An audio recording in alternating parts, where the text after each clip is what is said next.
எல்லோருக்கும் வணக்கம். இன்றைக்கி நாம் சன் சங்கீஸ் கிச்சன் சேனலில் என்ன ரெசிபி பார்க்க போகிறோன்னா ட்ரை சிக்கன் வந்து சாப்பிட்றதுக்கும் டேஸ்ட்டு சூப்பராக இருக்கும். குழந்தைங்களுக்கும் ரொம்ப பிடிக்கும், பெரியவங்களுக்கும் ரொம்ப பிடிக்கும். அதனோட எசன்ஸ் இருக்காது, சிக்கன் மட்டும்தான் ட்ரையாக இருக்கும். எசன்ஸ் எல்லாத்தையும் சிக்கன் உறிஞ்சிருக்கும். இந்த மாதிரி மெத்தடில் கண்டிப்பாக நீங்கள் ட்ரை பண்ணி பாருங்கள். வாங்க இன்றைக்கி நாம் சன் சங்கீஸ் கிச்சன் சேனலில் இந்த ட்ரை சிக்கன் எப்படி செய்யலான்ட்டு பார்க்கலாம். ஃபஸ்ட்டு நாம் அதுக்கு 1/2 கிலோ போன்லெஸ் சிக்கன் எடுத்து வச்சுருக்கோம். நாட்டுக்கோழி கறி தான் இது. இது கூட நாம் மிளகாய்த்தூள் 1 ஸ்பூன் போட்டிருக்கோம், மஞ்சள் தூள் 1/2 ஸ்பூன் போட்டிருக்கோம். இது கூடவே இஞ்சி பூண்டு பேஸ்ட்டு சேர்த்திக்கலாம். இப்போ இது எல்லாத்தையும் நம்ம நல்லா கலக்கிக்கலாம். கறியோடு நல்லா அந்த மசாலா கலந்து வர மாதிரி நல்லா கறி கலந்துக்கலாம். நல்லா கையிலேயே கலந்து விட்டுக்கலாம். இது கூட இப்போ நாம் உப்பு சேர்த்திக்கலாம். கொஞ்சமாக உப்பு சேர்த்திட்டு நல்லா இதையும் சிக்கன் கூட நல்லா கலந்து விட்டுட்டோன்னா ஒரு 1/2 மணி நேரம் அப்படியே மூடி வச்சிடலாம். இதை அப்படியே மூடி வச்சிட்டோன்னா அந்த சிக்கனில் வந்து இந்த எசன்ஸ் எல்லாம் உள்ளே போய் கொஞ்சம் டேஸ்ட்டு சூப்பராக இருக்குங்க நம்ம சாப்பிடும்போது. அதனால் இதை நல்லா பெரட்டி விட்டுட்டு இப்போ நாம் இதை அப்படியே ஒரு மூடி போட்டு மூடி வச்சிடலாம். 1/2 மணி நேரம் அதை அப்படியே ஊறிட்டுருக்கட்டும். அடுத்தது நம்ம இன்னொரு பாத்திரத்தை அடுப்பு மேலே வச்சுட்டு ஆன் பண்ணிவிட்டு எண்ணெய் ஊற்றிட்டு கொஞ்சமாக கடுகு போட்டுக்கலாம். இது கூட நம்ம பெரிய வெங்காயம், வரமிளகாய் 2, கருவேப்பிலை சேர்த்து தாளிச்சிக்கலாம். நல்லா வெங்காயம் பச்சை வாசனை போகிற வரைக்கும் நல்லா வணக்கிக்கலாம்.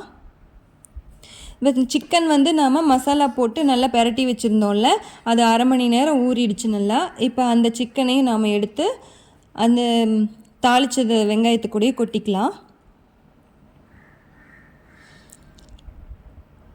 நல்லா கொட்டிட்டு இதையும் நாம் நல்லா பெரட்டி விட்டுக்கலாம். சூப்பராக இருக்கும் இந்த சிக்கன் சாப்பிட்றதுக்கு. நல்லா கிளறி விட்டுக்கலாம். ரொம்ப ஈஸியான மெத்தடுங்க இது, எல்லோருக்குமே ரொம்ப ஈஸியாக செய்ய முடியும். இது கூட நம்ம தேவையான அளவு உப்பு மட்டும் சேர்த்திக்கலாம். ரொம்ப அதிகமாக போட வேண்டாம், ஏன்னா நம்ம ஃபஸ்ட்டே கொஞ்சமாக உப்பு போட்டிருந்தோம். அதனால் இப்போ கம்மியாக மட்டும் போட்டுக்கலாம். போட்டுட்டு நல்லா கலக்கி விட்டுட்டு இதையும் நாம் ஒரு மூடி போட்டு மூடி வச்சிடலாம்.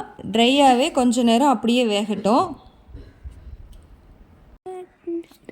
அப்படி மறுபடியும் எடுத்து ஒரு 10 நிமிஷத்துக்கு ஒருக்க கிளறலாம். இப்போ பாருங்கள், ஒரு 10 நிமிஷத்தில் கறியில் தண்ணி விட்டுருச்சு. நாம் எப்போவுமே உப்பு போட்டு கறி இப்படி பிரட்டி வச்சோன்னா நம்ம வேகும்போது கொஞ்சம் நேரத்தில் கறியிலிருந்தே தண்ணி விடும். இப்போ நம்ம மறுபடியும் மூடி வச்சிடலாம். அந்த தண்ணியிலேயே கொஞ்சம் நேரம் கறி வேகட்டும். இப்போ மறுபடியும் ஓப்பன் பண்ணி பாருங்கள், நல்லா கறி நல்லா உருண்டு வந்துருச்சு. சைட்லலாம் அந்த மாதிரி தான் தீர மாதிரி இருக்கும், இருந்தாலும் ஒன்றும் பிரச்சனை இல்லை. அடுப்பை வந்து கொஞ்சம் நீங்கள் மீடியம் ஃப்ளேம்லேயே வச்சுக்கோங்க, ஹை ஃப்ளேமில் வேண்டாம். இது அப்படியே வந்து இந்த சிக்கன் 1 மணி நேரம் வெந்ததுனா தான் வேகும். அடிக்கடி தட்டத்தை எடுத்துட்டு நம்ம நல்லா கிளறி விட்டுக்கிட்டே இருக்கணும். இந்த மாதிரி நம்ம கிளறி விட்டுட்டே இருந்தோம்னாவே கறியும் வெந்துடும். இது கூட நம்ம கொஞ்சமாக மட்டும் தண்ணி சேர்த்துக்க போகிறோம், அதிகமாக இல்லை, கொஞ்சமாக. ஏன்னா கறி வேகிறதுக்காக மட்டும்தான் நம்ம தண்ணி சேர்த்துக்க போகிறோம். இது எல்லாமே லாஸ்ட்டாக ட்ரை ஆகிடும் பாருங்கள், சூப்பராக இருக்குங்க. பெரட்டி விட்டுட்டு நம்ம இதை அப்படியே மூடி வச்சுட்டு ஒரு 1 மணி நேரம் முழுசாக வேகிற டைம் எடுத்துக்கோங்க. சிக்கன் வந்து முழுசாக வேகிறதுக்கு 1 மணி நேரம் ஆகும். உங்கள்கிட்ட வந்து டொமேட்டோ சாஸ், சோயா சாஸ் இருந்ததுன்னா நீங்கள் சேர்த்திக்கோங்க. எங்ககிட்ட இல்லை, அது சேர்த்திக்கணும்னு இல்லை, ஆப்ஷனல் தான். அடிக்கடி நாம் கிளறி விட்டுட்டே இருந்தாகணும், இல்லைன்னா கறி தீஞ்சு போகிறதுக்கு வாய்ப்பு இருக்குது. ட்ரையாக நாம் பண்ணுறதுனால அடியில் கறி நல்லா ஒட்ட ஆரம்பிச்சிருச்சுன்னா அந்த டேஸ்ட்டு மாறிடும், தீஞ்சு ஒட்டிடுச்சுன்னா. அதனால் தீஞ்சு போகாமல் கறி மட்டும் நல்லா வேகணும், அதுக்காக மூடி வச்சு தான் வேக வைக்கிறோம். லாஸ்ட்டாக நம்ம கறி வெந்துருச்சுன்னு கன்ஃபார்ம் பண்ணதுக்கப்புறமா தான் கொத்தமல்லி கீரை போட்டு நல்லா கிளறி விட்டுட்டு அவ்வளோதாங்க. இன்னும் ஒரு 2 நிமிஷத்தில் ரெடி ஆகிடும். பாருங்கள், ட்ரை ஆகிடுச்சு. எசன்ஸ் எதுவுமே இருக்காது, சிக்கன் மட்டும்தான் இருக்குது பாருங்கள். ட்ரை சிக்கன் ஈஸியாக நம்ம ரெடி பண்ணிட்டோம், அவ்வளோதாங்க. எவ்வளோ ஈஸியான மெத்தேடு பாருங்கள். இதே மெத்தேடில் கண்டிப்பாக நீங்களும் ட்ரை பண்ணி பாருங்கள்.